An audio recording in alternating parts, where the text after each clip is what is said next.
Good afternoon, everyone. I appreciate you joining us here today. I'm Nathan Fletcher, Chair of the San Diego County Board of Supervisors. We're here to provide you an update on the Border 32 fire situation. Pleased to be joined today by my colleague, Supervisor Joel Anderson, whose district has been most impacted by this fire, along with Tony Meacham, CAL FIRE Chief, County Fire Chief, and Anthony Ray, our San Diego County Sheriff.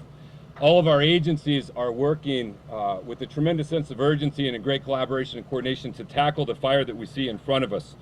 Yesterday at 3 p.m., our Emergency Operations Center was activated at level 2 to respond, and a coordinated countywide effort has been battling this fire ever since throughout the night.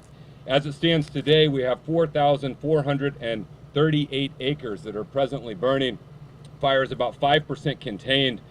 There's been a number of structures that are confirmed destroyed: 3 houses, 3 outbuildings, 2 sheds, 2 RVs, 3 barns, and 1 commercial facility. I stand corrected, the fire is 5% contained. In addition to that, they've been making water drops, both CAL FIRE and the San Diego County Sheriff's air assets throughout the evening.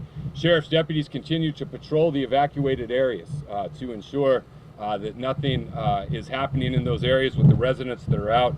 The Red Cross has established the evacuation center at Mountain Empire High School. All of the Mountain Empire schools are closed for today. Metropolitan Transit System has been coordinating some transportation of evacuees, and all of the efforts to address this fire will continue as we move forward. It's important to note that when this impacts one area of the county, it really does impact us all. And I'm incredibly grateful for every single fire agency in San Diego County that has contributed resources to this response. I'm also incredibly grateful to the team that you see represented by the chief and the sheriff here today. Our region plans, they drill, they practice, they rehearse to respond to situations like this, to be able to stand up the command post and infrastructure you see, to be able to coordinate the multiple agencies you see. I think really should give a sense to the people of San Diego that our Emergency Operations Center and team take these issues very seriously. They are also very well prepared and are responding. They presently have all of the assets that they need. They will continue to monitor the situation, continue to tackle not only this fire, but be very mindful of the conditions that surround this. I also want to say a special thank you. It's very common for people to thank our first responders, but at Barrett Lake, it's 108 degrees right now, and firefighters are out there fighting this fire. Our first responders are helping evacuate people and move people. Our Sheriff's Department, our CHP, all of our various agencies are coming together to do whatever they need to do to meet the challenge in front of us and provide safety for as many lives as possible and as many structures as they possibly can. I also want to note that the conditions that we face right now are not likely to go away in the immediate future, and so there remains a very high risk of additional fires. Because of that, our fire assets and Emergency Operations Center have provided surge capacity and additional infrastructure in the event we encounter another fire that starts, so that they have the ability to meet that. There were 2 small fires, one in Lakeside, one along Del Dios, that have been contained and put out. The Southwest Power Link right now is not operating. That is shut down. SDG&E is working to bring that back online. The Sunrise Power Link remains fully functional and will continue to deliver power to our region. And we're grateful for SDG&E and their employees for working as quickly as they can to get the Southwest Power Link back up. They are optimistic that by tomorrow morning, they should have that back up. We want to make 2 key points for the public. One is, if there's an evacuation order, we need you to evacuate. An evacuation order is a legal order that you must clear the area. I understand the nature to want to stay near your place, but we have evacuation protocols and procedures for a reason. It not only protects life, but it makes our first responders' job easier. Please do not put our law enforcement and firefighters in the situation of not being able to appropriately respond to a fire because they are having to do emergency evacuations in an area where they have asked you and ordered you to leave. If any member of the public out there wants to be a firefighter, we are hiring, and we encourage you to apply. But unless you are a trained first responder, if there's an evacuation order, please follow those evacuation orders and do not impede the efforts of our first responders to be able to safely deal with the situation. The second is, if you are not impacted by this fire and you're not in the immediate vicinity or area, you've got to know fire conditions are very high right now. And we're asking every San Diegan to have an evacuation plan. If you go to readysandiego.org, you can get all of the information that you need to be able to prepare yourself, your animals, and your family in the event that you get this order. And this is a moment for all of San Diego to take pause and recognize the tremendously high risk we face surrounding wildfires and the need to make sure that we are prepared. In closing, again, I want to thank the 300 firefighters that are out there doing their job. I want to thank the law enforcement partners, and I want to particularly thank our regional planning capability and organization who are able to stand this up quickly, are able to move efficiently, and do everything that they can to put this fire out. We will also continue to provide regular updates to the public. You can go to emergencymap.sandiego.gov along with the websites and information provided here to get regular updates, plus what is being shared via social media. So again, our deep gratitude and appreciation to all the first responders who are doing this, our tremendous sympathy to those that have been impacted. The reality is fires are an incredibly traumatic thing.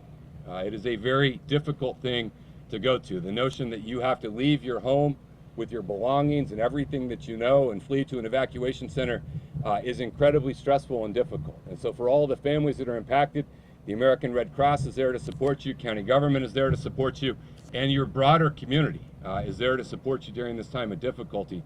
We know it is stressful, we know it is unsettling, we know it can be very difficult, but rest assured your entire community is working to put out the fire, make sure that we protect life and structure, and do everything we possibly can to get you back in your homes as quickly as possible. And so our effort, not just our thoughts and prayers, but our intentional effort goes out to all of those who have been impacted. Next, I'd like to bring up Supervisor Joel Anderson, my colleague, who has a long history, has been personally impacted by these issues in the past, and has been a great ally on the Board of Supervisors as it comes to fire preparation. Supervisor Anderson? Thank you, Chairman Fletcher. I want to start off by thanking Chairman Fletcher and my colleagues on the Board of Supervisors. Over the last year and a half, they've done an incredible amount to help my district fight fires and be prepared for fires. And today we see incredible work being done because my colleagues had the forethought of funding all of this. Having said that, I also want to firsthand thank on behalf of my district all the first responders who are out there sweating and working hard to protect the people of the residents of my district and the property of my district. Chairman Fletcher made all the appropriate points, and the only thing I'd like to add, just to bring it home, is I've been evacuated numerous times, and sometimes I wasn't always so clear about leaving my house because I thought, what the heck, I'll put down some of the embers, put them out as they come down. You know, when we do that, we're forcing law enforcement or a firefighter to leave their job protecting others to come back and save us. So don't make that mistake. If you're asked to evacuate, please evacuate. We're working hard to save everybody's home and most importantly, save your life. Now, having said that, if you're one of the unfortunate folks, and this isn't our first fire, it won't be our last fire in East County, but if you're one of the unfortunate people that has to rebuild, call my office. We are geared and ready to go to help you get the appropriate permits, to get you back online as quickly as possible. Don't hesitate to call us. We are here to help you. It's my job to make government work for you. And now I'd like to introduce a rock star of East County, our chief, Meacham. Well, thank you, Supervisor. Good afternoon, everybody. So yesterday afternoon, shortly after 2 o'clock, we received a report of a fire at Highway 94 on Barrett Lake Road. Very, very quickly, we realized that this was going to be a very significant fire. The first units arriving on scene had critical rates of spread, extreme fire behavior, and they were faced with a multitude of problems. Problem number one was in the community of Barrett Lake and along Barrett Smith Road, where we were immediately impacting life safety with actively rescuing civilians and evacuating civilians. The fire then had a significant threat to move north into Hauser Canyon and onto the Cleveland National Forest. That would have put the fire in alignment with the communities of Campo and Lake Marina. At the same time, the fire developed a secondary wind and very rapidly spread to the east towards the community of Potrero, which necessitated us evacuating the entire community of Potrero. And then as we went into the evening, the winds changed again last night, and the fire made significant runs towards the south, towards the international border. To deal with this, we very quickly assembled a team of over 50 fire engines, nearly 400 firefighters, and at the height of yesterday's operation, we had 14 aircraft flying the fire. When you hear the term Border 32, People get lulled into a sense because they hear about fire activity along the border. But one of the reasons that we take these fires so seriously is not only for our residents, but each and every day along the international border, we have a threat to human life with people coming across the border. Last night, sadly, we had 2 people that were critically burned, 2nd and 3rd degree burns, that we treated and airlifted to the UCSD Regional Burn Center. While that was going on, our Border Patrol agents and sheriff's deputies and firefighters rescued an additional 5 people that had made their way to Highway 94 and were imminent peril. And I want to stress how proud I am of our partnership with all of the agencies that came out last night. It is not just about the fire department. It is about our partners with the sheriff's department who so bravely evacuate people. It is our partners at the California Highway Patrol who control the roads to allow access so we can bring bulldozers and firefighting equipment. It is the incredible relationship we have with the U.S. Border Patrol along the border. We work with these people every day, and when there's a fire, they are there to support us. There's also a lot of people behind the scenes that you don't see. Our animal services, I personally watched them at midnight last night, rescuing horses from Upper Barrett Smith Road under fire conditions and the smoke and heat. And then we have a whole talented team of people who have to assemble this fire camp, who have to pay the bills, who keep our public informed. And it is really a village approach that no single agency can do. And Chair Fletcher highlighted every single fire department in San Diego County. All nearly 50 of my partners have reached out and contributed to assisting us. So a quick update of where we're at on the fire right now. The fire is holding at 4,438 acres. It is not currently expanding. We have people that are actively engaged in absolutely miserable conditions. It was 108 when I left Barrett Lake Road earlier today. They are in there going direct on the fire line. That effort will continue for the next 7 days. So while this afternoon I feel cautiously optimistic about where we're at, we also recognize that we are one spark across the fire line away from having a repeat of yesterday afternoon. And so again, I would like to just recognize all of our agencies, but in particular our partnership, our longstanding partnership with the San Diego County Sheriff's Department and my friend and partner, Sheriff Tony Ray. Well, thank you, Chair Fletcher, Supervisor Anderson, and Chief Meacham, and thank you to all the agencies that are participating. I think this fire is just another example of how agencies in San Diego can work together during an emergency. And I would like to personally thank the folks that are here, their agencies, and the folks that are not represented here right now, the folks that worked through the night last night and are going to work through the next several days until this event is completed. Now, I know that we have about 60 deputies working the fire right now. We had 60 working last night. And I've heard stories of deputies. I want to thank them personally for their valor. I heard stories of deputies that were, and highway patrol officers that were surrounded by fire, or that were in smoke that was very thick and they could barely see. And we were able to find families and individuals who were mobility challenged and get them out of the fire and into areas where they could be safe. Which makes me think in terms of safety. When you get an evacuation from an order from a deputy, please listen to the directions the deputy's saying and follow that. I mean, this is serious business.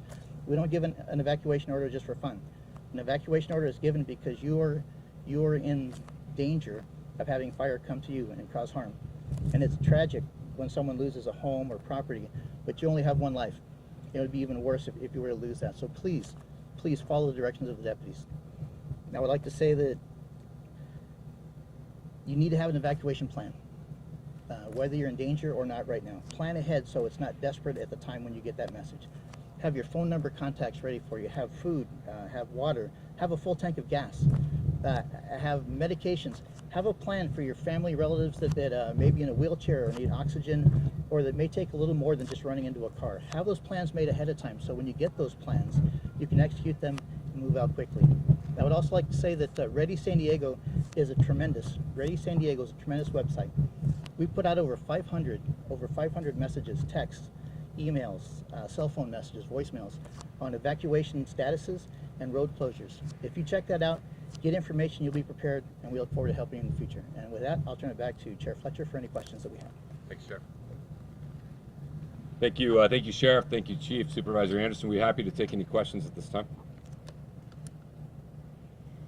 All right, not seeing any. Everyone here is available. Yes. The two people that were injured, were they airlifted last night? And Last then the night. 5 that were rescued, did they have any injuries, smoke inhalation, anything like that?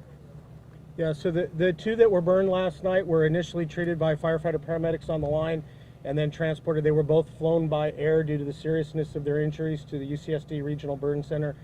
The other 5 individuals assisted by firefighters were transported, as the sheriff spoke, by our sheriff's deputies under very, very tenuous conditions. And then they were turned over to the U.S. Border Patrol. While they were not injured, I can tell you that those people ran for their lives last night, and their faces expressed what they had went through. So while they weren't injured, they had a very close call. And then just to elaborate on that, the two were critically burned. Were they residents trying to escape? Or can you talk a little bit more about them and their circumstances? Yeah, I don't have any information other than what I received last night.